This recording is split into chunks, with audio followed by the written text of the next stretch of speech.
Bom dia, Deus te abençoe, Deus abençoe a tua casa, que o Senhor derrame das suas bênçãos sobre a tua vida, sobre a tua saúde, em nome de Jesus Cristo, e te encha de paz nesta manhã, amém? Glória a Deus, este é o dia que o Senhor fez, nele nos alegraremos. Quero convidar você a abrir a tua Bíblia lá em Lucas capítulo 11, no verso de número 24, amém? É uma continuação, de certa maneira, do texto de ontem, porque se você for olhar no evangelho original, ele não tem nenhum tipo de divisão. E talvez a tua Bíblia, como a minha, ela tenha ali uma divisão e diz assim, a estratégia de Satanás. Esta é a epígrafe do meu texto. A estratégia de Satanás. Então diz assim o texto aqui no versículo 24. Mas antes nós vamos ler e vamos pedir que o Senhor nos dê entendimento dessa palavra em nome de Jesus. Amém? Senhor, em nome de Jesus Cristo, nós queremos pedir que o Senhor nos dê entendimento e compreensão da tua palavra, para que ela possa descer ao nosso coração, vivificada pelo teu Espírito e transformar as nossas vidas em nome de Jesus. Porque não só de pão viverá o homem, mas de toda a palavra que sai da tua boca. E a tua palavra é viva e eficaz e tem o poder de transformar as nossas vidas quando nós a recebemos de bom grado, de bom coração, em nome de Jesus. Amém? Glória a Deus. Vamos ler então o texto lá, Lucas 11, 24, diz assim: quando o espírito imundo sai do homem, por que ele está falando isso? Olha só, é a continuação do texto de ontem. Lembra que ontem ele expulsou de alguém um demônio mudo, um espírito mudo? Um demônio que era mudo? Era isso que ele expulsou, e aí acusaram Jesus de ele estar expulsando no poder de Beelzebul, ou seja, um demônio que era hierarquicamente mais poderoso, né? E aí Jesus falou sobre a divisão, que não pode haver divisão nas nossas casas, no reino, e esse mesmo modelo acontece no mundo espiritual também, ou o que é no mundo espiritual é no mundo físico. Então, se um reino está dividido, ele não pode subsistir. Se uma casa está dividida, ela não pode subsistir. Amém?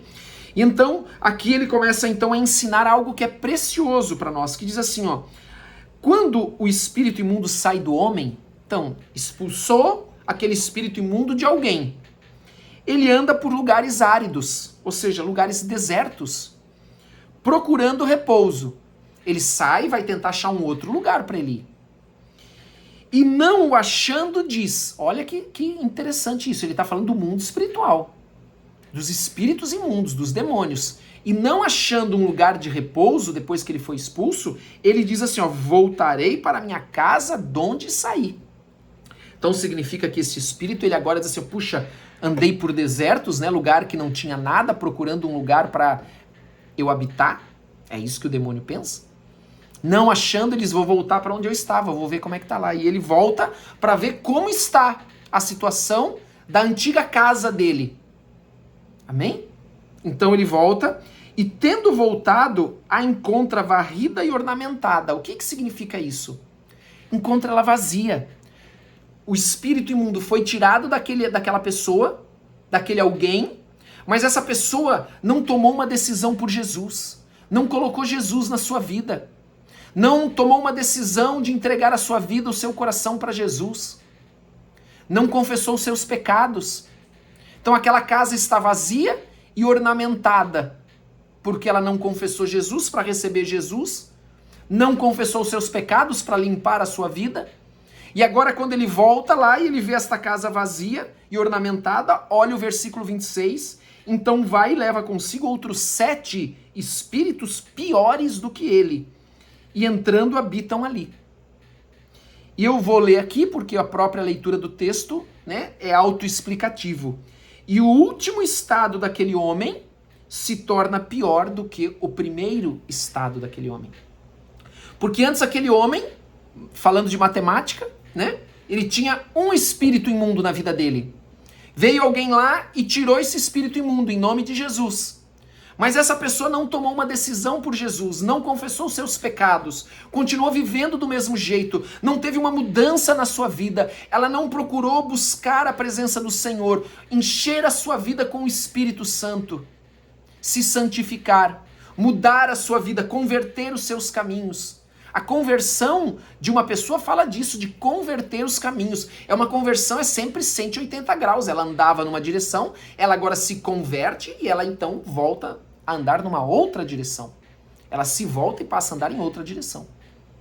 Então, ele volta e vê ali, então antes havia um, agora há 7, e 7 piores. Então o estado daquele homem passa a ser muito pior, muito mais grave espiritualmente do que era antes. E claro, com consequências muito mais graves ainda na sua saúde, que nós falamos ontem, que existem espíritos que interferem na saúde física, outros na saúde emocional. Então, essa pessoa agora tem esses espíritos na sua vida e o seu estado de saúde se torna mais grave, o seu estado emocional se torna mais grave, as circunstâncias da sua vida também se tornam piores, porque agora tudo ali está dominado por demônios e demônios piores. Então, por isso nós devemos tomar muito cuidado. Quantas vezes me pedem para orar por uma pessoa e quando eu vou orar, conversando com a pessoa, o Espírito Santo revela e mostra a essa pessoa, você vai orar por ela, abençoar ela, mas ela vai ser liberta pela palavra. Porque se você tirar o espírito dela agora, ela não vai tomar uma posição e ela vai ficar pior do que antes. Vai dar mais problema do que antes, às vezes até para a família, para os pais, quando tem um problema dentro desse dentro de casa. Amém? Então, nós precisamos ter sabedoria em tudo que nós fazemos. Nós precisamos ouvir a voz do Espírito Santo e obedecer a palavra de Deus e ouvir a voz do Espírito Santo. Às vezes ele vai falar para você, ore desta maneira, ore daquela forma, não ore por isso, ore por aquilo. Por isso que às vezes perguntam, pastor, mas não é para orar por todo mundo? Claro que é para orar por todo mundo. Orar pela salvação, pela conversão, orar abençoando, orar pedindo que Deus dê graça, que Deus traga libertação. Mas às vezes nós não podemos orar entrando em batalha espiritual. Porque daí nós estamos entrando num outro campo, numa outra área, onde além da pessoa tem que querer, porque a pessoa só é liberta quando ela quer. Ouça o que eu vou dizer pra você. Às vezes as pessoas também dizem assim pra mim, pastor, ore pelo fulano de tal para que ele fique liberto. Eu pergunto, mas ele quer? A pessoa tem que querer, porque Deus, ele não arromba a porta, ele bate a porta. E quem ouvir a sua voz, abrir a porta, ele entrará e ceará com ele. O diabo não. O diabo, ele entra chutando a porta. Ele entra invadindo a partir do momento que você deu uma brecha. Abriu uma brecha, ele entra. Deus não é assim. Deus não é assim. Então, nós precisamos ter sabedoria em tudo que nós fazemos, ter direção do Espírito Santo em tudo que nós fazemos. Não podemos nos precipitar. Não podemos nos querer fazer na nossa força, no nosso entendimento. Sempre precisamos depender de Deus. Sempre.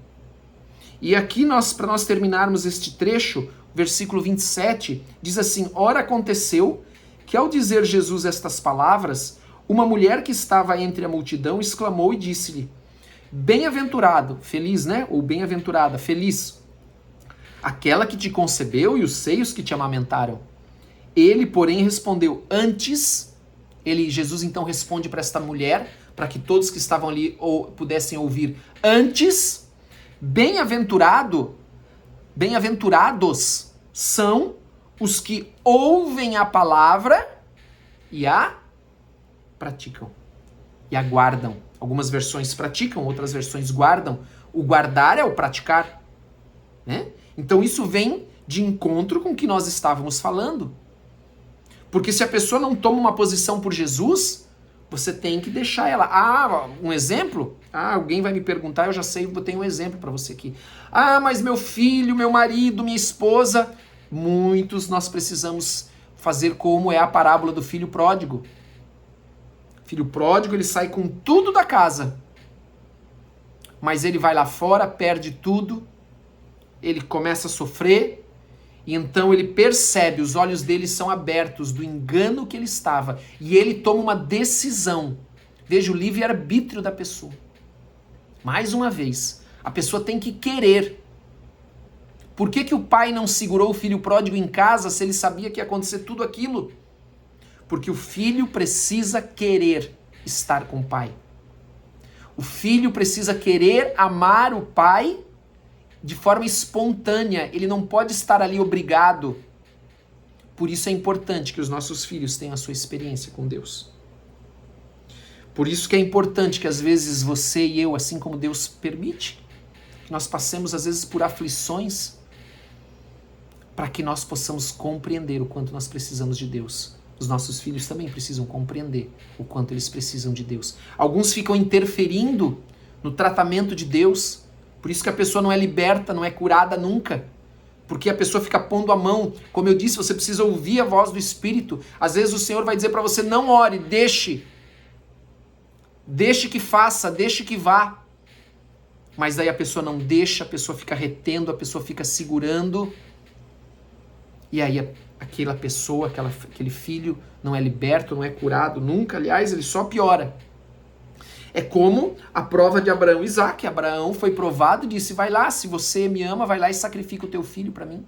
Claro que Deus não aceita isso, sacrifício humano de crianças. Ele estava provando Abraão. E então Abraão pega e vai lá, e dizendo, eu amo mais o Senhor e confio mais no Senhor do que em qualquer outra coisa. E quando ele chega lá no alto do monte, onde ele vai sacrificar o filho, quando ele estende a mão para matar o filho, o anjo brada, não faça isso, Abraão. Eu agora vi que tu me amas. Então nós precisamos aprender a entregar. E eu pergunto para você, qual é o teu Isaac? Não sei porque eu estou falando isso, mas deve ser para alguém.